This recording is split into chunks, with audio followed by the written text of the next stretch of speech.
అష్టాదశ మహాపురాణాలలో 14వ పురాణమైన వామన పురాణం ప్రకారం ఎంత కష్టంలో అయినా కొంతమందిని సహాయం అడగకూడదు అని చెప్పబడింది.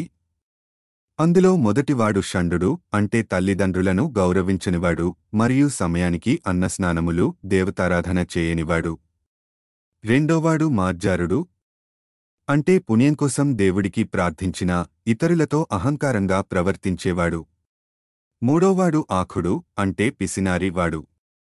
నాలుగోవాడు పతితుడు, అంటే తన చెయ్యవలసిన ధర్మాన్ని వదిలి పరధర్మం కోసం పాటుపడేవాడు. ఐదవవాడు అపవిద్ధుడు, అంటే గోవులను చంపడం, స్త్రీలను హింసించడం వంటి పనులు చేసేవాడు. ఆరవవాడు నగ్నుడు లేదా నాస్తికుడు, అంటే దైవభక్తి లేనివాడు.